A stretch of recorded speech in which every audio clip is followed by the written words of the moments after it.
पत्रकारिता है, pro government है और कुछ लोग अगेंस्ट गवर्नमेंट है। अगेंस्ट शायद उनको कहा जाता है जो सवाल पूछ रहे हैं। देश में कुछ गिने चुने पत्रकार रह गए हैं, उनमें आपका भी नाम आता है।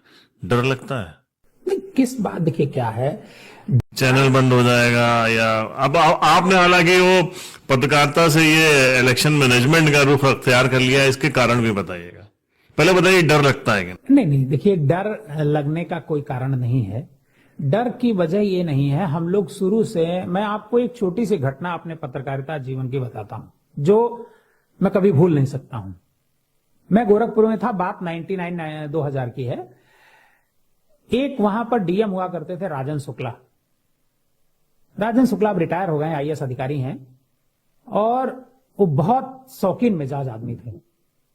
वो एडी कॉलेज है लड़कियों का, गर्ल्स का बड़ा प्रोमिनेंट कॉलेज है गोरखपुर का। वो यहां पर जाते हैं एक फंक्शन में, और वहां पर जैसे फंक्शन में होता है, आप लोग भी जाते हैं, तो जो जिस फंक्शन में जाते हैं वहां कुछ डांस का प्रोग्राम होता है, कुछ इस तरह का कल्चरल प्रोग्राम होता है। उस कल्चरल प्रोग्राम में वो भाग लेते हैं, और कल्चरल प्रोग्राम में भाग लेने के बाद जब वापस आते हैं, वो प्रिंसिपल से कहते हैं कि मैं चाहता हूं कि ये जो एक 2-3 बच्चियों का डांस जो है हमारे घर पे कराइए। अब डीएम बुला रहा, तो प्रिंसिपल की क्या हैसियत।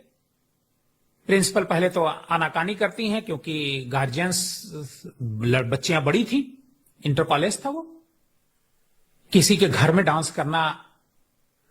लेकिन फिर भी डीएम साहब का दबाव था, एडीएम साहब का दबाव था, और वहां पर डीएम साहब के घर पे डांस होता है ड्राइंग रूम में। और गाना क्या बजता है, वो गाना भी मुझे भूलता नहीं है, कूद छमाछम पानी में। डीएम साहब डांस कराते हैं।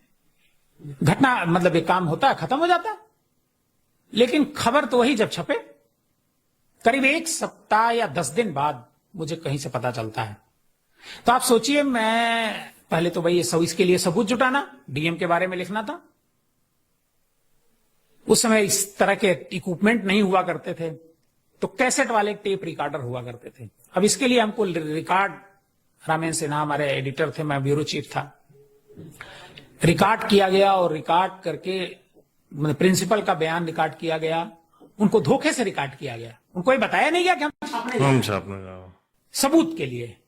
कुछ गार्जियंस का रिकॉर्ड किया गया जिस पर गार्जियनों ने आपत्ति की थी, उनको भी नहीं बताया गया कि हम पहले वो वॉकमैन होते थे, उसमें चुपचाप चुपचाप नहीं, फोन के जरिए रिकॉर्ड किया। अच्छा, फोन में, अच्छा, ओके। लैंडलाइन से रिकॉर्डिंग हुई, और उसके बाद हमने खबर छापी। भाई साहब, पूरे हंगामा मच गया, विधानसभा तक मामला उठा, विधानसभा में लोगों ने उठाया। योगी आदित्यनाथ जो उसमें सांसद हुआ करते थे, इन्होंने बड़ी मेरी तारीफ की, फोन करके कहा मुझसे कि मिश्रा जी आपने बहुत अच्छा किया है, इस पे आप टिके रहिएगा। क्योंकि योगी जी सही चीज पे बहुत लोगों को साथ देते हैं। कई सीरियल्स मैंने खबर छापी, मुझे लगता 8-10 बड़ा बवाल हुआ, और उसी केस में मेरा ट्रांसफर भी लखनऊ हो गया। उन्होंने सहारा श्री और पता नहीं कहां कहा, योगेंद्र नारायण जी चीफ सेक्रेटरी थे, उनको सहारा श्री से बात करना पड़ा। तो सहारा श्री ने यहां पर एक मीटिंग बुलाई हमारे ट्रांसफर के बाद, और कुछ लोगों के, मैं उसमें नहीं था, सीनियर्स उसमें थे, स्वतंत्र मिश्रा जी थे, रणविजय जी थे, और कई लोग थे, गोविंद जी। तो सहारा श्री जी ने कहा कि जिसके घर शीशे के होते हैं वो दूसरों पर पत्थर नहीं मारा करते, मेरी उस स्टोरी पर। तो ये एक अलग बात है। तो डर जब उस समय नहीं लगा, तो अब किस बात का डर है, और डर किस बात का। हम लोग अपना काम कर रहे हैं, पत्रकार का काम है सवाल पूछना। चूंकि हम